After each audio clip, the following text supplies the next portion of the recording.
Robert M. Price has this saying, oh, what a tangle web we weave when first we practice to believe.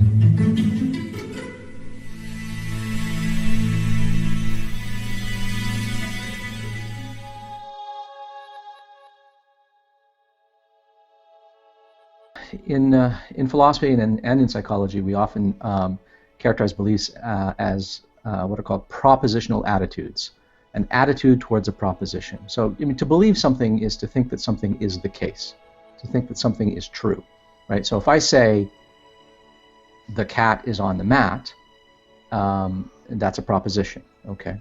That I hold a certain attitude towards the proposition the cat is on the mat, namely that I believe it, that I think it is true, that it is the case. That's what it is to have a belief. You can have different attitudes. For instance, I can fear that the cat is on the mat. I can hope that the cat is on the mat. I can desire that the cat is on the mat. I can regret that the cat is on the mat. If I regret that the cat is on the mat, well, that means I have to at least think that the cat is on the mat. Whereas if I hope that the cat will be on the mat, right, that doesn't commit me to believing it, right? So some propositional attitudes imply that you already hold another propositional attitude of belief, and other propositional attitudes don't require that you already hold a propositional attitude of belief. So these are not mutually exclusive; they can be combined. And beliefs don't have to be understood as something that is actually being experienced right now. Like right now, if you ask me, Ozzy, are you a Canadian citizen? I'll say, yes, I am a Canadian citizen. I believe that I am a Canadian citizen. It is the case that I am a Canadian citizen. So right now I have a current belief. But it would also make sense to say, even when I'm asleep or not thinking about the question, it would be correct to say Ozzy believes that he's a Canadian citizen. A belief is a state of disposition. It is something that it is a proposition that you would assent to, even though you're not necessarily assenting and affirming it right now. So beliefs can be explicit and they can be implicit. Beliefs don't exist in isolation. You can't just believe in one proposition. You can only believe in a proposition if you believe in a whole lot of other propositions. You can't believe that the cat is on the mat unless you believe that there are cats, unless you believe there are mats, unless you believe that there is a physical spatial relationship of being on top of, and that cats can be on top of mats. So even to get as far as believing a simple proposition like the cat is on the mat requires that you believe a whole host of things that you might never even realize that you believe. Even your explicit, conscious, well-thought-out beliefs rest on implicit beliefs, a whole background, a whole network, a web of beliefs, if you will. So there's no beliefs in isolation. If you have a reason to believe something, you have a reason to believe something. That's different than having a motivation to believe something. I was brought up as a Christian, and so it was told to me. I accepted it because it was told to me. And I came to the conclusion that there's so many things that happened in my life up to that point that could only be answered by God that I had to accept it. So I was certain, 100%, I would have died for that belief. I grew up believing that practically everything, if not everything, was nature. The foundation for that was my parental upbringing. My dad strongly held to that, to the point that there were political reasons for him to insist. So that's sort of what I grew up thinking must be the case. I believed a lot of things and nothing. I grew up in an academic, steeped in academia with my family. My dad is a professor of philosophy, and the whole family is very intellectually active. I was always fascinated with magic as a little kid, magic and mythology, but it didn't mean anything more than something that I enjoyed playing with. They would have been horrified if I believed in God. They would have been horrified. They were and are hard atheists. I was raised in the Mormon faith. So I believed a Christian philosophy to a certain extent, and also the Mormon essence that goes along with that. I believed that everything was for God's kingdom, that the earth was here, so that we could progress the living church, and that every single action was for that purpose. My parents did take us to Baptist church. There was a couple of times where I went to my grandfather's church, and they were like extreme Southern Baptists. I was probably only like 5 years old, and I'll never forget this. I was at their church, and I was in the children's Sunday school service, and there was a man up there talking about how when we die, that we're gonna all be in heaven, everybody, and my entire life is going to be played on a screen for everyone to see.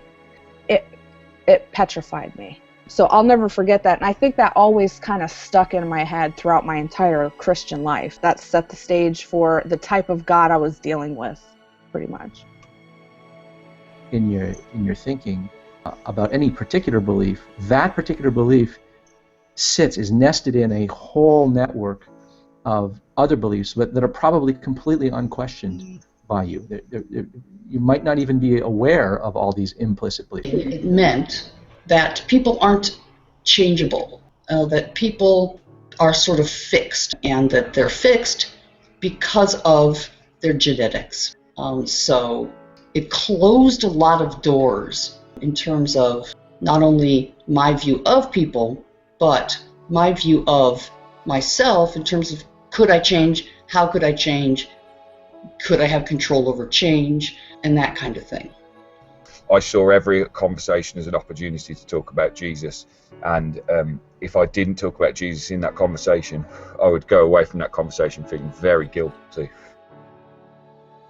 Holding a certain rank, holding a certain title, being married, the existence of money, these are all social and institutional facts that are constituted out of our social reality. They make up the social reality. And the social reality is made up of collective intentionality. That is, it is made up out of people walking around holding certain beliefs in their heads in common. And if we didn't all hold those beliefs in common, if there weren't enough of us believing that, then these social facts would simply disappear. The aim of introspection and self-reflection and philosophical self-analysis is to help yourself understand what your belief commitments are and aren't. I had what I would have called healthy doubt. What took my doubts from healthy doubts to, at the time, doubts that I saw as dangerous was, if I get upset here, I apologise, but my wife and I had a child. She was pregnant, and at the 20-week scan, we found that the child had Edwards syndrome, and it was fairly certain that child was going to die. It was only sort of after he died at 31 weeks, probably a year, 2 years later, after our second son was born, that I started looking back over everything and thinking, hold on, there's so much stuff here that just doesn't make sense. And I started to ask all of these other questions, and God as a concept came crumbling down. Things that he said that were based on his philosophy that everything must be nature, that didn't sit with me. So stereotypical kinds of remarks that were probably more political in nature, but when I was young, I didn't know that. So I assumed that he assumed that those people are that way, and it doesn't matter what group you're talking about, because of their genetics. And then if I think of sort of episodics, the big one for me was we had a little dog, and my mother was trying to train this dog. And it was so obvious to me, even as a young kid, that the stuff she was doing was just so stupid and not effective. And she didn't seem to be watching the dog to see how he was responding to what she was doing. And I would hear the two of them have arguments over it, and his responses just seemed ludicrous. Like, you'll never do that. He'll never do that. He's a dog. Dogs can't X, right? So then I went to the library and got a dog training book, and it sort of opened my eyes a lot. And that sort of is what started me on the path to animal training in general. But that was sort of the crux of it, I think. I saw that it wasn't true, even with this dog. I came to Tennessee. There they introduced me to a lot of Native American traditions and a lot of Central American traditions. And during the practices of that, completely out of the blue, I had this crazy thing happen. And I had this crazy thing where my mind either broke or something. I've concluded that it's the same thing that the Buddhists call satori and the Hindus call moksha, ego death. I don't know. There's no way I can describe it, but lots of people have it. I suspect it's the same thing that people speak about when they say that they have had revelation.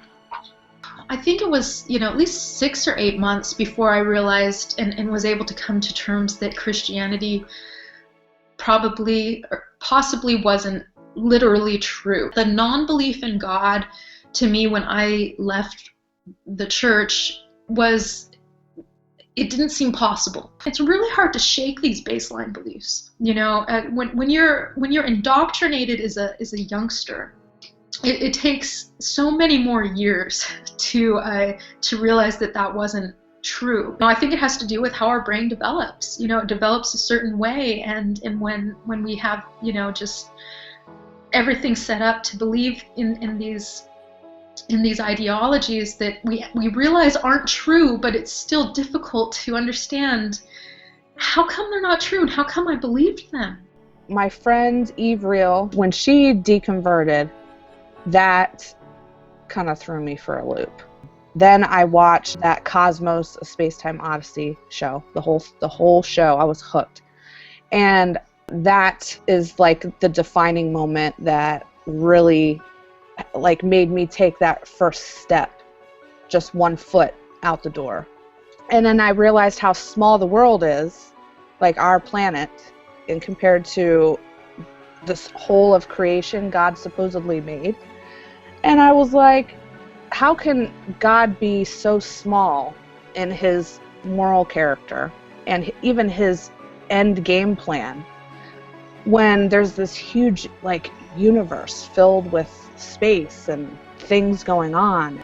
I just really felt like, we were small, and the whole biblical God was a very small idea in the grand scheme of things. There are all kinds of facts in the world, okay? Some facts are what we call institutional facts, social facts, okay? So the fact that I am Canadian rests on the fact that there are all kinds of people out there that believe that there is this country called Canada. If people don't hold certain beliefs, certain facts disappear. I made the active choice to go with what evidence I had in front of me, and as a result, my belief disappeared. I didn't choose not to believe. My belief disappeared because of my active choice to acknowledge evidence. I said hello to agnostic atheism, saying I don't know what there is. I'm not saying there isn't a God. I'm not believing in a God anymore. I could come to him with my questions and stuff like that, and he would sit and really talk about it and things like that.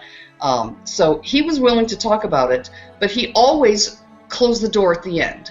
He would try to reinterpret something I would bring up so that it had to be nature, and he would bring in multiple examples of obvious nature things, eye color and stuff like that. And so I'd say he appeared open, but probably wasn't, and maybe rightfully so because I was little. And then as I got older and I started to see him continuing to think that way, or perhaps think that way, in social circumstances, then I started to really challenge him. And then he appeared to back down. Now, since then, he has been influenced by other people, and I think he really has sort of changed his opinion on this a little bit. I was standing in a medicine wheel circle with a bunch of people who had been studying the Toltec stuff. It's basically another mind practice similar to Buddhism. Somehow, one of these dudes put his hand on my back and pushed me through that veil. Just pushed me through it. I don't know how, I don't know what, it doesn't make any sense to me, but that happened. For quite a while, I was still questioning about which one do I want to be a Buddhist? What do I want to do? Even up until I came into the community, this community about 4 years ago now, I really hadn't thought that atheism was something that I ever would want to embrace, because I really didn't understand it. Now I definitely agree with it. Right now, I do not believe in any gods at all. I feel like I don't have enough reason to warrant even questioning if there is one. I definitely don't believe in any kind of theistic God. I don't think there's any God that interacts with us at all. If you could help us to get a framework for understanding why it is that some of us hold a particular given belief, and then how that relates to the way we relate to reality in general, that's probably a big question. But if you could summarize that in 30 seconds or less, I'd be really pleased. But I can't summarize anything in 30 seconds. I can't say my phone number in 30 seconds. But okay, I could take a stab at this. Okay, I guess the first distinction I would make here that would help us understand, there's a difference between believing something and professing to believe something. I believe this is a human hand, and I am professing right now that this is a human hand that I'm holding up. I didn't decide to believe that this is a human hand. I can't muster a sincere doubt that this is my own human hand in front of me here. That belief is caused in me. I didn't decide it. And you can be caused to believe things in all kinds of ways. You can be caused to believe things because someone you absolutely trust, like your parents, tells you that something is the case. But one of the things that happens, and it isn't dishonest, but it can get us into trouble, is that we can believe a number of things, and then we find out that our beliefs imply something else. Sometimes you can take on a whole package of beliefs at once, almost like a political party platform. And next thing you know, because you pledged loyalty to that party, you find yourself mouthing the words, professing to believe, defending other things that you don't actually believe, but that are part of their platform. The edifice of our belief should be understood, I think, as a map, our picture of reality. And there are holes in our map. And very often we're strongly motivated to want to fill in a section of the map. Right? We want answers to what we judge based on our other beliefs to be important questions. And so we will sometimes fill in the blanks. We'll sometimes draw in the map simply based on looking at another person's map. My view is that one should never be loyal to one's beliefs. You should never be loyal to your map of reality. Right? Your map is there to serve you. You're not there to serve your map. And so you should not be loyal to your beliefs. I've never been bored. I've never been bored since not being a Christian. There's never nothing to do. I could sit in a chair for hours and while away the time just thinking about things, and I love that. It's hard to know if that one particular change, just the nature-nurture question, is what has made the biggest change in me, or if it's more having experience with someone with autism has made the bigger change. But they must be related. But for sure, it has made me way more compassionate. It has made me way more understanding, way more sympathetic, and able to, like, if I see like a scene in the grocery store where ordinarily I would have thought, I'll never be that kind of mom. I'll never let my kid do that. That kind of thing. Those sorts of judgmental sort of things that spark in your mind, they don't happen anymore. So it's really changed me in terms of compassion and understanding to other people. Where I have reached now is a perspective shift where I have the ability to step back. I can step back from what's going on. And that's important to me because I get really, really passionate about things, and I get really, really hurt by things. And I tend toward extremes. Having this background, it's kind of like that experience receded into a part of my mind, but is always hovering there. It's always, that awareness is always there, and it never has gone away fully. So I can stop myself from entering the game.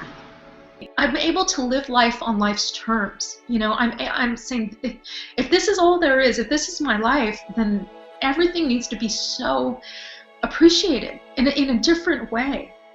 Not with a thought of a reward or an afterlife or anything like that, but with just living life on life's terms, because this is what there is, and I became more of a humanist. I became a more of an empowered person, and that was wonderful. As a Christian, my life was focused on helping people. Like, that's what I felt like my purpose was for. I'm supposed to be the salt of the earth. I'm supposed to make this horrible place that we're stuck in more palatable for the people who don't have Christ. Like, that was what I thought my job was. And I still can be some salt, and I still am, and I still help people, maybe even a little more now, because there was a time where, like when I was a Christian, I might not help certain people because I thought that they were a lost cause, or that God was letting them go through some hard times for a reason. And now I don't think about any of that. Like if somebody needs help, I'm going to do what I can to help them. So it's changed me in that regard, which I think is so much better. Ethnic identities and stuff like that, and cultural identities and religious identities and political identities are the kinds of things that inspire loyalty, allegiance. And that I think is a liability. I mean, anyone who respects the truth needs to try as much as possible to not be loyal to their beliefs, and to recognize where your beliefs come from, and that some of your beliefs might be poorly motivated, right? They might come from a sense of loyalty and allegiance to an identity group. Being aware of this liability is one of the best ways to sort of shake off some of its effects, or at least mitigate the harm that this does. It's hard to overstate how much we profess to believe more than we actually do believe. Robert M. Price has a saying, oh, what a tangle web we weave when first we practice to believe.